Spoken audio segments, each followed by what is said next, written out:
Let's all go to the lobby. Let's all go to the lobby. Let's all go to the lobby and have ourselves a drink.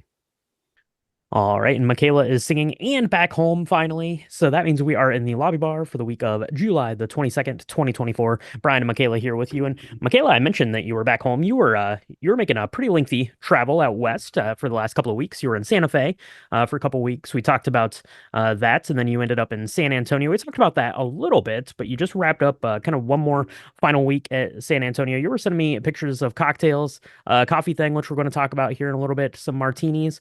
But how is San Antonio doing these days? How's the cocktail scene there? What were you getting up to? How's your travel and how was your trip back home?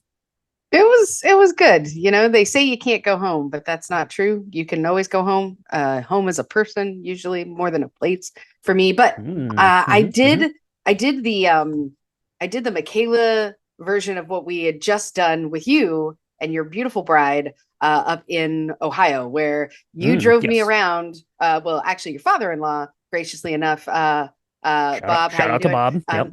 Shout out to Bob. He drove us around and showed us all the things. So I got to see like your high school and where you grew up and your house and the three streets in Caledonia that you were talking about. There were Hmm actually three streets. We Yes. didn't believe you for some reason. I don't know why. But I basically did that for Okay. myself. My one of my closest friends in the world, Stephen Ringley. If you're listening, thank you so much for that day. He took me around. We listened to the most amazing soundtrack. He curated it himself. It's full Excellent. of like semisonic and like the Goo Goo Dolls and all the things from 1997. And we just Okay. drove around and looked at stuff that I hadn't seen in about 20, 25 years. My old school, which is now like, it was in the middle of nowhere and now it's like totally not. And that was Hmm amazing. And then we stopped and had a couple of drinks. I sent you pictures. Most of them were shots, which were interesting. It was this bar that we had always wanted to go into called the Stetson. Um, Like the hat and yep, yep, yep. or the And cologne? Isn't there a cologne called I Stetson? think I think both of those things are true, Brian. And you can Okay. imagine just how good it was. Because this was the bar that I can was only in a imagine. shopping center 25, 30 years ago. And we Okay. were like, Oh, man, when we're old enough to drink, we're gonna go into this bar. And then we were old enough to drink and we went into the bar and there it was wall-to-wall shots, which I found okay. really interesting.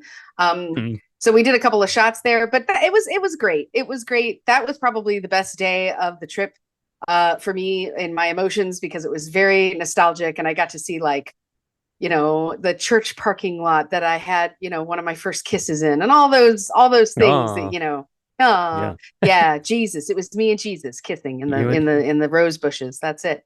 Oh, there you go. There you go. There I we have go. to, I have to say, having a shop bar in the middle of a shopping center is a bold choice, but good on you, I guess. Good job, I Texas. I don't know about that, but yeah, you sent me some pictures of some good looking drinks. I have to say, I was pretty jealous of most of those, but I was the most jealous of the last one that you sent me.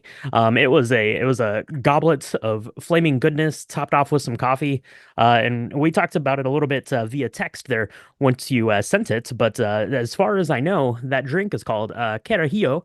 At least I think that it is. Maybe they called it something different at the place that you were at there, but basically what that is it's delicious. You should make one of these at home. It's perfect for the lobby bar. It's perfect for the winter. It's perfect for the summer. It's perfect anytime.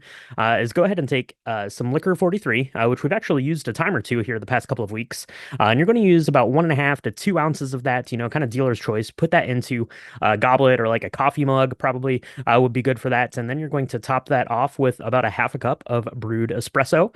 That's it. It's just a spiked coffee drink, so you can do it hot like that. You could do it over ice if you wanted to do some iced brewed espresso. You could do that. You could totally put some ice in a blender and blend this and make it like a blended like frappe sort of a thing. That would be good. It would be nice to top with some cold foam or a little whipped cream. You could rim the glass with something if you wanted to, but liquor 43 and coffee is the base here. Drink it. It's delicious. And the one you had, Michaela, I have to say, might be the most delicious looking one that I've ever seen. Well, so the one that I had was delicious. I took a couple of videos, and I'm not sure which one you're referring to. So there is the straight Carajillo, which is exactly as you've described. But if you want to get a little bit I don't know, a little bit more, a little bit over the top, a little bit more umptious. Instead of just doing a full half cup of brewed espresso, you can do a quarter cup of the brewed espresso and an ounce or two of Bailey's or rum Mm, chata okay. or any sort of cream liqueur that you want to do. And so I had one that was just the regular Carajillo, but that was not enough for me. I needed the extra one. And so I used Bailey's and Okay. it was amazing. It was basically like a, I don't know, like a chocolate milkshake with a liquor in it. It was so good. I mean, Yeah. I didn't sleep for like 17 hours, but it was great. Not good for sleeping, not good for diets, but definitely good for the soul. That sounds delicious, actually. And you could jazz that up. Yeah, you could do that. You could use some Frangelico. Actually, we're going to be talking about something similar to that here in our Patreon bonus episode this week. But yeah, the Carajillo. I don't know if I'm pronouncing that right. Probably not, but it's in the right track. Anyways, there, liquor 43, some brewed espresso. Make one of those and have a good time. Speaking of having a good time, Michaela, a lot of people were having a good time going to see Twisters. You and I, as soon as we hit stop on this, I'm going to post the episode, and we're going to go see Twisters. Very excited about it. But $80.5 million here this opening weekend. Pretty good. Despicable Me Part 4, Inside Out 2, Long Legs, and A Quiet Place Day 1 round out the top five. So Twisters, $80.5 million. That's pretty good. Universal Studios right now is probably saying, why did we take that Twisters ride out of our park? Should have kept Right? that because people still Should have love kept it. Twisters, apparently. Oh my gosh, people still love the original because it's amazing. It's um yeah, I don't know why. We should just we there's a job out there for coming up with the rides at Universal, and we should take that job because we know movies, we know Universal movies, and we've got great imaginations. We would probably just take half the rides that they've taken off and put in a warehouse somewhere and told them to bring them back. I'm looking at you, Back to the Future. Anyway, Yeah. yeah, I'm really excited about going to see Twisters. We had talked a bit about whether or not I was going to get to see Longlegs, and I might miss that because we're going to see Twisters instead. But I got to tell you, am so excited. This is either going to be awesome or awesomely bad. I'm going to love it either way. I have a feeling.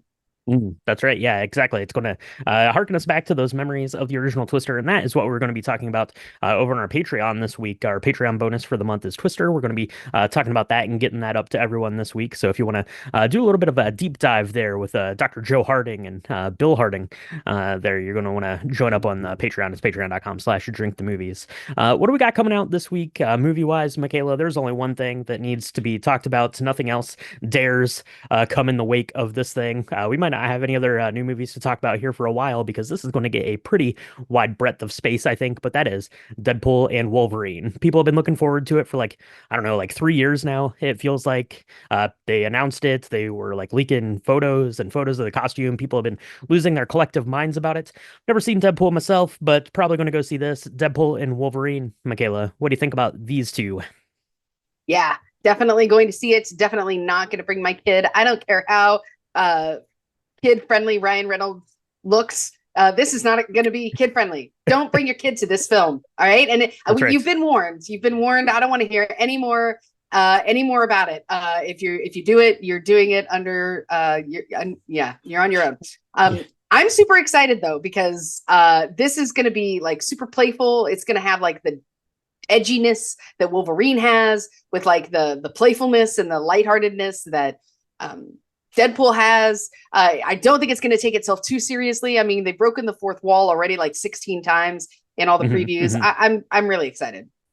Yeah, I'm definitely looking forward to it. Like I said, I haven't seen these before. I'm kind of familiar enough with them just in the way people talk about them. But from what I gathered was that the first one was incredible. The second one was basically a rehash of the first one. But I think that this one's really going to give a little bit more kind of depth to those characters. You know, having Wolverine there to play off of the character of Deadpool, I think it's going to be really great and really nostalgic for people. And I think that that's pretty awesome. So Deadpool and Wolverine coming out. So definitely going to be heading out to see that. And once you've seen that, or maybe you weren't able to get any tickets for opening weekend. That's entirely possible. Got a couple of things to watch at home. Wanted to highlight here. So on Disney Plus, you've got Young Woman in the Sea. I just watched that last night. It's the Daisy Ridley film about the first woman to ever swim the English Channel. That was excellent. Highly recommend seeing that. And then there's a documentary about Epcot becoming on Disney Plus, and I think it's on Hulu as well. Epcot's probably my favorite park of the Disney parks, so I'm excited to see what Epcot's got going on or the history of it. I'm not 100% sure what that documentary is going to entail, but